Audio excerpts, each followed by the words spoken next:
చైనాకు దగ్గరయ్యే క్రమంలో భారత్తో వివాదాలకు తెరతీసిన మాల్దీవులు తాజాగా మరో కీలక నిర్ణయం తీసుకుంది. ఆ దేశానికి భారత్ ఇచ్చిన హెలికాప్టర్, దాన్ని నిర్వహిస్తున్న సిబ్బందిపై నియంత్రణను తమ చేతుల్లోకి తీసుకోబోతున్నట్లు మాల్దీవుల రక్షణ దళం ప్రకటించింది.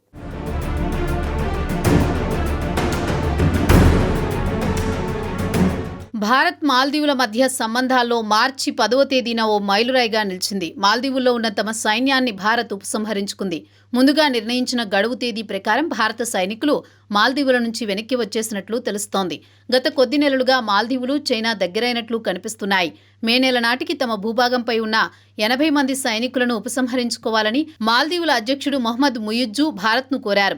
ముయిజ్జు తీసుకున్న ఈ నిర్ణయం చైనా వైపు మొగ్గు చూపుతున్నట్లుగా ఉంది. మాల్దీవుల నుంచి విడతల వారీగా భారత బలగాల ఉపసంహరణ జరగనుంది. ఎన్నికల ప్రచారం నాటి నుంచే ముయిజ్జు మాల్దీవుల నుంచి భారత బలగాలను వెనక్కి పంపించే విషయంలో దూకుడుగా ఉన్నారు. మే 10వ తేదీ తర్వాత యూనిఫామ్లో కానీ సాధారణ దుస్తుల్లో కానీ ఒక్క భారత సైనికుడు కూడా మాల్దీవుల్లో ఉండరని మాల్దీవుల అధ్యక్షుడు ఇటీవల ప్రకటించారు.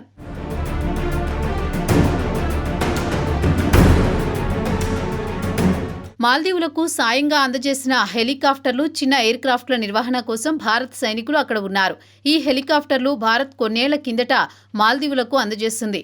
భౌగోళికంగా, వ్యూహాత్మకంగా భారత్కు మాల్దీవులు చాలా కీలకం. ఈ ప్రాంతంపై పట్టు నిలుపుకోవడం ద్వారా హిందూ మహాసముద్రంపై పట్టు సాధ్యమవుతుంది. అయితే ముయిజ్జు అధ్యక్షుడిగా బాధ్యతలు స్వీకరించిన తర్వాత భారత్ మాల్దీవుల మధ్య దూరం పెరిగింది. భారత్ మాల్దీవుల సంబంధాల్లో నెలకొన్న సమస్యలను తనకు అనుకూలంగా మలుచుకుని ఆ ప్రాంతంలో పట్టు పెంచుకోవాలని చైనా భావిస్తోంది. సైనికులకు బదులు సాంకేతిక సిబ్బందిని నియమించేలా భారత్, మాల్దీవులు అంగీకరించినట్లు ఇటీవల వార్తలొచ్చాయి. అందులో భాగంగా సాంకేతిక బృందం మాల్దీవులకు చేరింది. అనంతరం ముయిజ్జు నుంచి ఒక ప్రకటన విడుదలైంది. అదే భారత్ సైనికులు మాల్దీవుల నుంచి వెళ్లిపోవాలని, ఇకపై ఈ దేశంలో భారత సైన్యం ఏ రూపంలోనూ ఉండదని నేను గట్టిగా చెబుతున్నా అని ముయిజ్జు అన్నారు.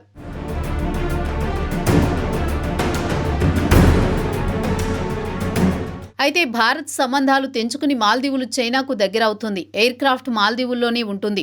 భారత పౌరులు కూడా అక్కడ ఉంటారు.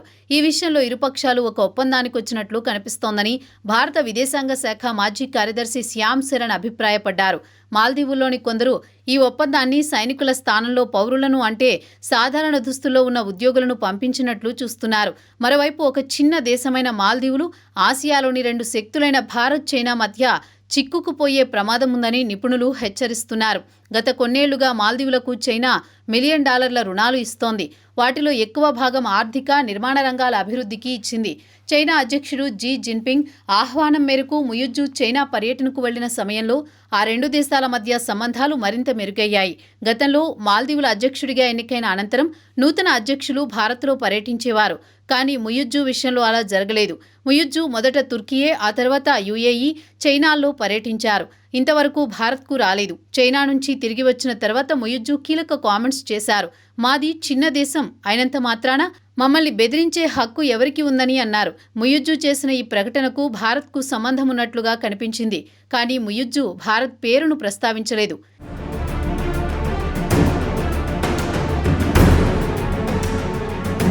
ఈ వారం ప్రారంభంలో మాల్దీవులు ప్రభుత్వం, చైనా మధ్య సైనిక ఒప్పందం కుదిరింది. ఈ ఒప్పందం భారత్ ఆందోళనలను పెంచింది. ఎలాంటి చెల్లింపులు లేకుండానే ఈ ఒప్పందం జరిగినట్లు మాల్దీవుల రక్షణ మంత్రిత్వ శాఖ తెలిపింది. దీనికి సంబంధించిన మరిన్ని వివరాలను మాల్దీవులు ప్రభుత్వం తెలియజేయలేదు.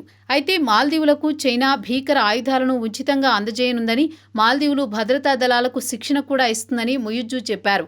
గతంలో భారత్, అమెరికాలు మాల్దీవుల సైన్యానికి శిక్షణనిచ్చాయి.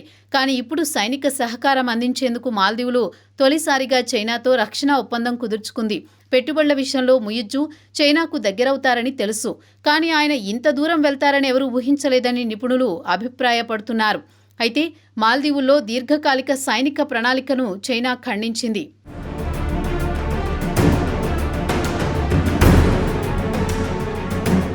ముయిజ్జు భారత్తో దూరం జరుగుతున్నట్లు కనిపిస్తున్నప్పటికీ చారిత్రక పరంగా చూస్తే భారత్ చాలా కాలంగా మాల్దీవులకు సాయం చేస్తోంది. మాల్దీవుల ఆర్థిక వ్యవస్థలో పర్యాటకానిదే కీలక పాత్ర. మాల్దీవులకు వెళ్లే పర్యాటకుల్లో భారతీయుల సంఖ్య అత్యధికం. అంతేకాకుండా ఔషధాలు, ఆహారం, నిర్మాణ రంగంలోని వినియోగించే వస్తువుల కోసం మాల్దీవులు భారత్పై ఆధారపడుతోంది. కరోనా సమయంలో మాల్దీవులకు వచ్చిన వ్యాక్సిన్లోనూ అత్యధిక శాతం భారత్ నుంచే వచ్చాయి. ఈ ఏడాది మొదట్లో భారత ప్రధానమంత్రి నరేంద్ర మోదీ లక్షద్వీప్ పర్యటన ఫోటోలపై ముయిజ్జు మంత్రులు అభ్యంతరాలు వ్యక్తం చేసినప్పుడు భారత్లో ఆగ్రహం వ్యక్తమైంది. కొన్ని టూరిజం కంపెనీలు కూడా మాల్దీవులను బహిష్కరించాలంటూ మాట్లాడాయి. ఈ వివాదం తర్వాత ఇటీవలి 2 నెలల్లో దాదాపు 4 లక్షల మంది పర్యాటకులు మాల్దీవులను సందర్శించారు. వారిలో 13% మంది చైనా పర్యాటకులు. వివాదానికి ముందు భారత్ నంబర్ 1 స్థానంలో ఉండగా ఇప్పుడు 5వ స్థానానికి చేరింది. ఈ వైఖరికి కారణం ముయిజ్జు తన దేశంలోని విమర్శలను ఎదుర్కోవాల్సి వచ్చింది.